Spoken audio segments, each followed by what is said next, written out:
Well, welcome. Hello, parents and teachers. This is Kashana here, and I would like to first welcome you all to our Biological Foundation in Psychology podcast.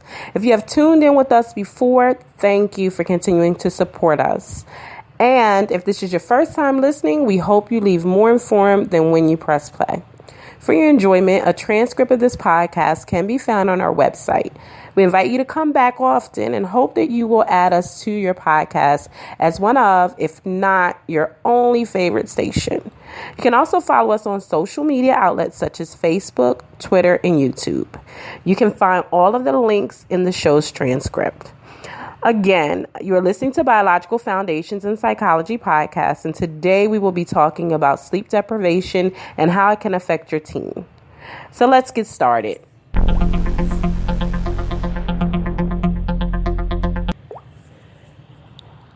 Healthy sleep hygiene refers to any behaviors and routines that contribute to improving sleep.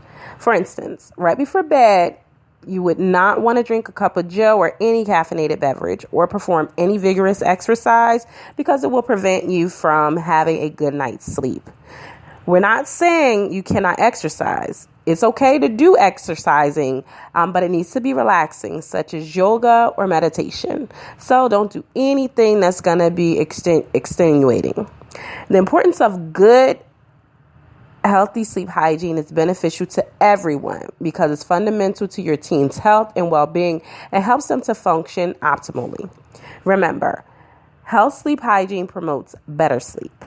Sleep serves many functions. It plays a major role in our immune function, metabolism, learning, and memory.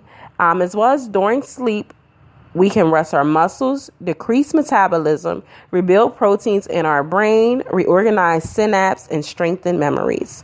Sleep strengthens our memories by enhancing our memory of some events more than others and helps to reanalyze our memories. So just to piggyback off of how the quality of sleep can enhance our memory, young adults deprived of a night's sleep show deficiency on memory tasks. So you really want to make sure your teens are getting a good night's sleep to help with those assignments. Many teens suffer from sleep deprivation. Oftentimes, this comes from a lack of healthy behaviors and habits in regards to sleeping. Teaching your children healthy habits will ensure they are getting enough sleep to be successful in their schoolwork and extracurricular activities. Now, although many parents and school officials are now looking at changing the start time of schools because of many teens' lack of sleep, that is only part of the problem. With the increase in technology and especially social media, many teens are now going to bed later and later and having the same wake up time. This is a poor habit and can lead to exhaustion. No, my son stays up with that game. So definitely want to get them to bed and away from those games. By changing just a few small things in your teen's evening routine, you can help them to be more relaxed and have a beneficial night's sleep. The first step is to set a reasonable bedtime. Next, you want to make sure all screens are off at least 1 hour, preferably 2 hours before going to bed.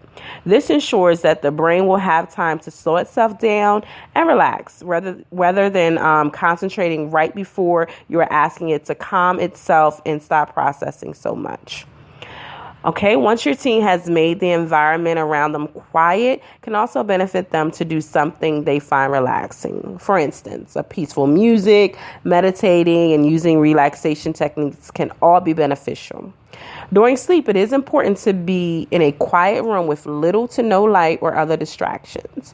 This will allow the brain to rest at its very best and give the teen the best chance of getting an adequate amount of sleep.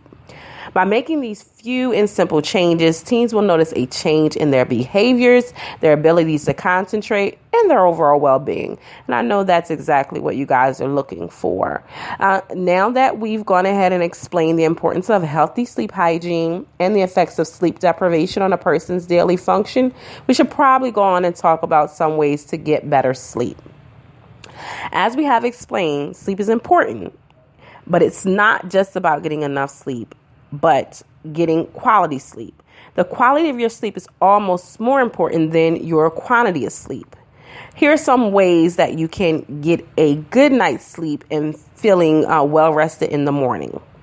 These days, people are starting to exercise a lot later in the evening. For someone who is hoping to get a good night's rest, this is not a good idea.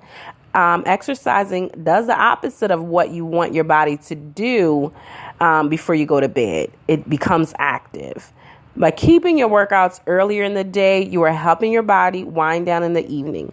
This allows your body to be ready for rest at bedtime. Your body will also be more tired in the evening from your vigorous workout that day. So exercising daily can also help you get a better sleep.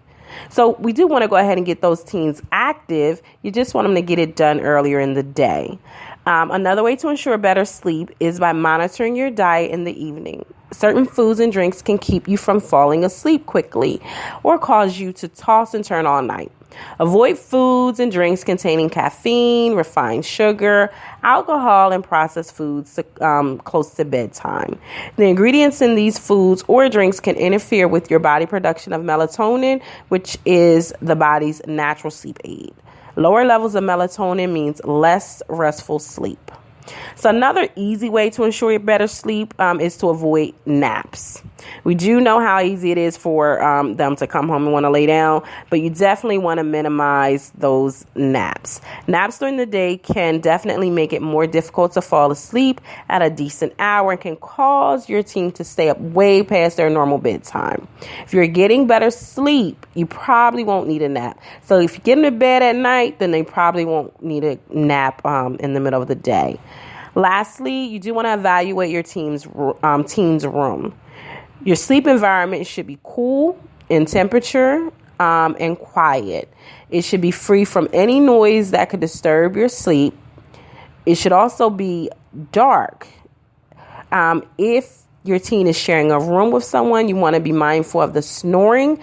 It can keep you up or keep your teen up keep your teen. Sorry, you guys. Keep your teen up at night. And so if that's the case, you want to use something that has the white noise machine or possibly a sleep sound app on a smartphone can be downloaded or that sort of thing. So these are just some helpful tips on how to get a better night's sleep. Remember, quality sleep is just as important as the quantity of sleep. Well, this concludes today's podcast. Parents and teachers, thanks again for listening. Remember to check us out next week or on any of our social media outlets. Thank you again for tuning in, and you have an awesome day.